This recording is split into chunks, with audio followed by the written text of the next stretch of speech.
بسم اللہ الرحمن الرحیم۔ السلام علیکم دوستو، ہم بات کر رہے ہیں غزوہ حنین۔ تو دوستو، غزوہ حنین ان چند معرکوں میں سے ایک ہے جن کا قرآن میں نام لیا گیا ہے۔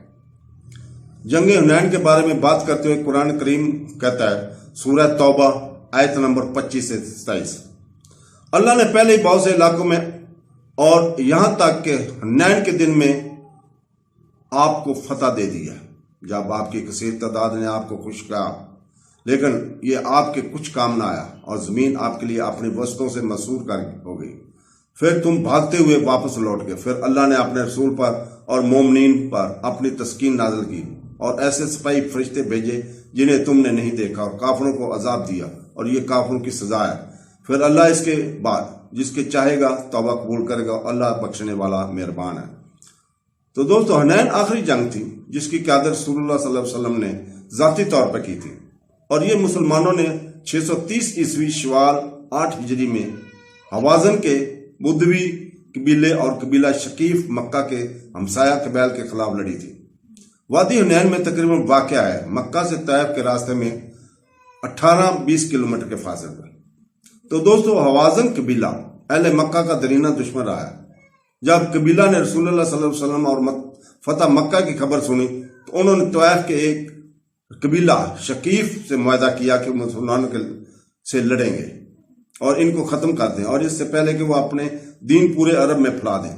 مزید قبائل جیسے نصر، جشام، بنی ہلال اور دیگر قبائل بھی مسلمانوں کے خلاف ان دونوں قبائل میں شامل ہو گئے۔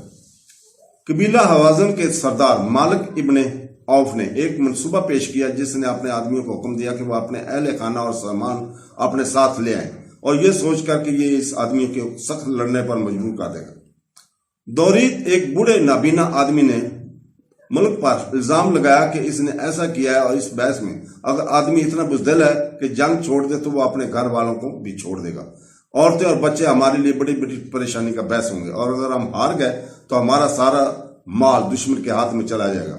لیکن ملک نے اس مشورے کو نظر انداز کر دیا اور اپنے اصل منصوبے پر ڈٹے رہے۔ جب رسول اللہ صلی اللہ علیہ وسلم نے سنا کہ دشمن کے قبائل مسلمانوں پر حملہ کرنے کا ارادہ کر رہے ہیں تو آپ صلی اللہ علیہ وسلم نے خود کو لڑنے پر مجبور پایا اور اپنی فوج کو طائف کی طرف حکم دیا۔ رسول اللہ صلی اللہ علیہ وسلم کی کمان میں 12,000 مسلح سپاہی تھے۔ ان میں سے 10,000 وہ تھے جو مدینہ سے ان کے ساتھ آئے تھے اور فتح مکہ میں حصہ لیا تھا، اور باقی 2,000 قریش میں سے تھے جنہوں نے حال ہی میں اسلام قبول کیا تھا۔ رسول اللہ صلی اللہ علیہ وسلم نے عطاب بن اسید بن ابن عاص ابن امیہ ابن شمس کو مکہ کا انچارج بنایا تاکہ پیچھے رہ جانے والے مردوں کو دیکھ بھال کرے۔ پھر آپ صلی اللہ علیہ وسلم قبیلہ حوازن اور ان کے اتحادیوں سے ملنے کے لیے آگے بڑھے۔ 10 شوال کی رات مسلمانوں کی فوج وادی حنین میں پہنچی۔ مسلم فوج کی آمد کی خبر مالک بن عوف کو اس کے جاسوسوں نے پہنچائی۔ اس نے اپنے 4,000 آدمیوں کی فوج کو حکم دیا کہ وادی کے اندر چھپ جائیں اور مسلمانوں کے سڑکوں، داخلی راستوں اور تنگ جگہوں پر چھپ جائیں۔ اس کا اپنے آدمیوں کو حکم دیا تھا کہ وہ بھی مسلمانوں کو دیکھیں تو ان پر پتھراؤ کریں اور پھر ان پر یک طرفہ حملہ کریں۔ جب مسلمانوں نے ڈیرے ڈالنا شروع کیے تو ان پر تیروں کی شدید بارش شروع ہو گئی۔ ان کی دشمن کی بٹالین نے مسلمانوں کے خلاف شدید حملے شروع کیے تھے، جنہیں بد نظمی اور سمجھی کے عالم میں پیچھے ہٹنا پڑا۔ تو دوستو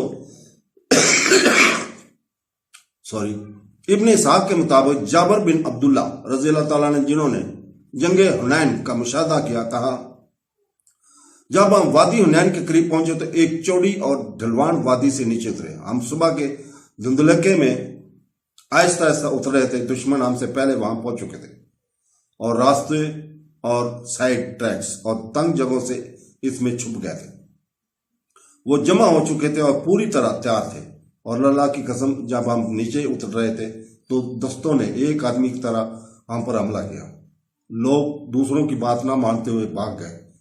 وہ لوگ بھاگ گئے سوائے اس کے کہ بہت سے مہاجرین مسلمانوں نے رسول اللہ صلی اللہ علیہ وسلم کے ساتھ مکہ سے مدینہ ہجرت کی،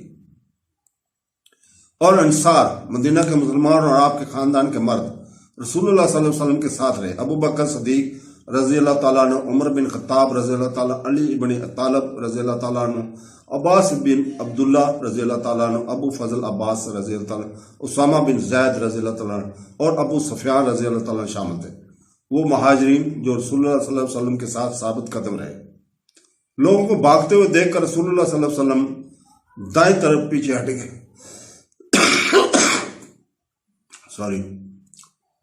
اور فرمایا، تم لوگ کہاں جا رہے ہو؟ میرے پاس آؤ، میں اللہ کا رسول ہوں، میں عبداللہ کا بیٹا ہوں۔ جیسا کہ ابن کثیر نے اپنی کتاب پیغمبر کی لڑائی میں نقل کیا ہے، جب ہم وادی حنین کے قریب پہنچے تو ایک چوڑی اور ڈھلوان وادی سے نیچے اترے۔ ہم صبح کے دھندلیکے میں آہستہ آہستہ اتر رہے تھے۔ دشمن ہم سے پہلے وہاں پہنچ چکے تھے اور راستوں اور سائڈ ٹریکس اور تنگ جگہوں سے اس میں چھپ گئے تھے، وہ جمع ہو چکے تھے اور پوری طرح تیار تھے۔ اللہ کی قسم جب ہم نیچے اتر رہے تھے تو دستوں نے ایک آدمی کی طرح ہم پر حملہ کر دیا۔ لوگ دوسروں کی بات نہ مانتے ہوئے بھاگ گئے۔ وہ لوگ بھاگ گئے سوائے اس کے کہ بہت سے مہاجرین مسلمانوں نے رسول اللہ صلی اللہ علیہ وسلم کے ساتھ مکہ سے مدینہ ہجرت کی، اور انصار مدینہ کے مسلمان اور آپ کے خاندان کے مرد رسول اللہ صلی اللہ علیہ وسلم کے ساتھ رہے۔ تو دوستو، لوگوں کو بھاگتے ہوئے دیکھ کر رسول اللہ صلی اللہ علیہ وسلم نے دائیں طرف پیچھے ہٹ گیا اور فرمایا، تم لوگ کہاں جا رہے ہو؟ میرے پاس آؤ، میں اللہ کا رسول ہوں، میں عبداللہ کا بیٹا ہوں، جیسا کہ ابن کثیر نے اپنی کتاب پیغمبر کی لڑائی میں نقل کیا ہے۔ تو دوستو، ایک اور حدیث بخاری نے ابو اسحاق سے روایت کی ہے۔ انہوں نے کہا، میں نے برا رضی اللہ تعالیٰ عنہ کو بیان کرتے ہوئے سنا، جب ایک آدمی آیا اور اس سے کہا، اے ابو عمارہ، کیا تم حنین کی جنگ کے دن بھاگے تھے؟ برا رضی اللہ تعالیٰ نے جواب دیا کہ میں گواہی دیتا کہ رسول اللہ صلی اللہ علیہ وسلم بھاگے نہیں تھے، لیکن جلد باز لوگ بھاگے اور خوازن کے لوگوں نے ان پر تیر بسائے۔ اس وقت ابو سفیان بن حارث کے پاس سفید خچر تھا، رسول اللہ صلی اللہ علیہ وسلم نے سر کی طرف رکھتے ہوئے تھے اور آپ صلی اللہ علیہ وسلم فرما رہے تھے، بلا شبہ میں رسول اللہ ہوں، میں عبد المطلب کا بیٹا ہوں۔ صحیح بخاری 4315 میں ایک اور حدیث بخاری نے ابو اسحاق سے روایت کی ہے۔ انہوں نے کہا، میں نے برا رضی اللہ تعالیٰ کو بیان کرتے ہوئے سنا، جب ایک آدمی آیا اور اس سے کہا، اے ابو عمارہ، کیا تم حنین کی جنگ کے دن بھاگے تھے؟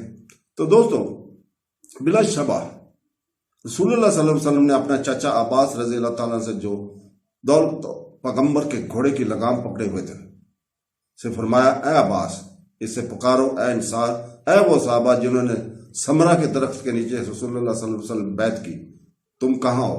عباس نے سخت آواز میں پکارا۔ روایت ابن ہشام میں درج ہے۔ عباس رضی اللہ تعالیٰ کی زوردار آواز سن کر مسلمان جنگجو جو بھاگ رہے تھے رک گئے۔ فجر کے بعد روشنی ہو رہی تھی۔ مسلمان اپنے دلوں پر چھائے ہوئے خوف سے نجات پا کر ہوش میں آئے۔ وہ اپنے آپ سے کہنے لگے، ہم کہاں جا رہے ہیں؟ ہم رسول اللہ صلی اللہ علیہ وسلم کو کس پر چھوڑ کے جا رہے ہیں؟ وہ رک گئے اور رسول اللہ صلی اللہ علیہ وسلم سے اپنا وعدہ یاد کیا، ہوش میں آنے لگے اور وہ رسول اللہ صلی اللہ علیہ وسلم کی طرف بھاگنے لگے۔ غزوہ احد میں بھی ایسا ہی ہوا تھا۔ اس کے بعد رسول اللہ صلی اللہ علیہ وسلم کے پاس 100 آدمی جمع ہوئے اور وہ آگے بڑھے اور لڑنے لگے۔ صحابہ کرام نے جنہوں نے رسول اللہ صلی اللہ علیہ وسلم کو گھیر لیا، اللہ اکبر کہہ کر اپنی تلواریں کھینچ لی اور کفار پر حملہ کرنے لگے۔ دشمن کے سپاہی اچانک خوفزدہ ہو گئے۔ عثمان بن عفان رضی اللہ تعالیٰ عنہ، علی ابن طالب، حضرت ابو دجانہ رضی اللہ تعالیٰ جیسے صحابہ نے رسول اللہ صلی اللہ کے سامنے اپنے جسموں کو رسول اللہ صلی اللہ علیہ وسلم کی ڈھال کے طور پر استعمال کیا۔ جنگ کی شدید ترین علامات میں حضرت علی رضی اللہ تعالیٰ نے و ابو دجانہ رضی اللہ تعالیٰ نے دشمن کے پرچم برداروں میں سے ایک کو قتل کر دیا۔ خوازن نے جب یہ دیکھا تو ڈرنے لگے۔ رسول اللہ صلی اللہ علیہ وسلم کی دعاؤں اور مسلمانوں کی فتح، جب مسلمانوں کی فوجیں زور سے لڑنے لگی اور دشمن خوفزدہ ہونے لگے تو رسول اللہ صلی اللہ علیہ وسلم نے اپنے خچر سے اترے اور اللہ سے مدد کے لیے دعا کی، اور پھر ایک مٹھی بھر ریت، بعض رائے کا کہنا ہے کہ کنکریاں اٹھا کر پھینک دی دشمن کے سپاہیوں کے خلاف، یہ کہتے ہوئے کہ ان کے چہرے بگڑ جائیں۔ صحیح مسلم 1777 میں یہ درج ہے۔ عباس رضی اللہ تعالیٰ نے مردرجہ ذیل حدیث میں واقعات بیان کیا ہے، وہ یہ کہ جب لڑائی گرم ہے پھر رسول اللہ صلی اللہ علیہ وسلم نے کچھ کنکریاں لے کر کفار کے منہ پر پھینکی اور پھر فرمایا، محمد کے رب کی قسم، کافروں کو شکست ہوئی ہے۔ عباس نے کہا، میں نے چکر لگایا اور دیکھا کہ جنگ اسی حالت میں تھی جس میں میں نے دیکھا تھا۔ اللہ کی قسم یہ اسی حالت میں رہا جہاں تک کہ آپ صلی اللہ علیہ وسلم نے کنکریاں پھینک دیں۔ میں دیکھتا رہا یہاں تک کہ مجھے معلوم ہوا کہ ان کی طاقت ختم ہو چکی ہے اور وہ پیچھے ہٹنا شروع ہو گئے۔ تو دوستو جلد ہی حوازن، شکیف اور ان کے اتحادیوں نے جان لیا کہ ان کی کوششیں رہ گئی ہیں اور ان تباہی اور شکست کا سامنا ہے۔ وہ پلٹ گئے اور اپنی عورتوں، بچوں اور اپنی تمام جائیدادیں، اونٹ، بکری اور چاندی وغیرہ چھوڑ کر بھاگنے لگے۔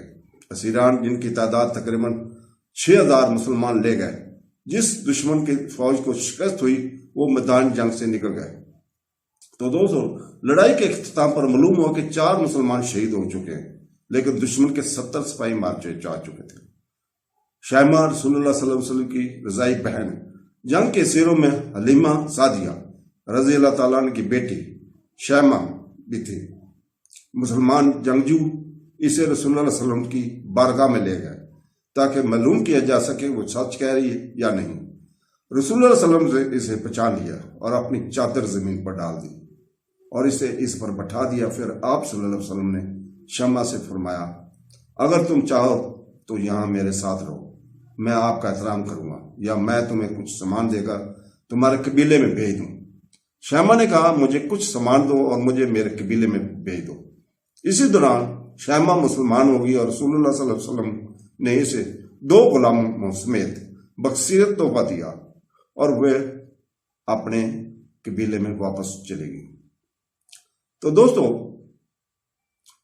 رسول اللہ صلی اللہ علیہ وسلم نے غزوہ حنین میں حاصل کیے گئے مال و غنیمت و قیدیوں کو جرانہ نامی جگہ بھیج دیا، جو قریب واقع ہے۔ مکہ مکرمہ سے 24 کلومیٹر پھر مال غنیمت مسلمانوں میں تقسیم کر دی گئی۔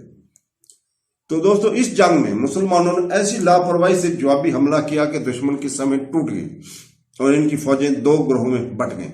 ایک گروہ واپس چلا گیا، جس کے نتیجے میں اوتاس کی جنگ ہوئی، جبکہ بڑے گروہ کو طائف مکہ سے تقریباً 85 کلومیٹر کے فاصلے پر پناہ ملی، جہاں رسول اللہ صلی اللہ علیہ وسلم نے ان کا محاصرہ کیا۔ جنگ حنین میں مسلمانوں کی فتح نے عرب قبائل کا اسلامی تاریخ میں شمولیت کی منزلیں طے کرنے میں اہم کردار ادا کیا۔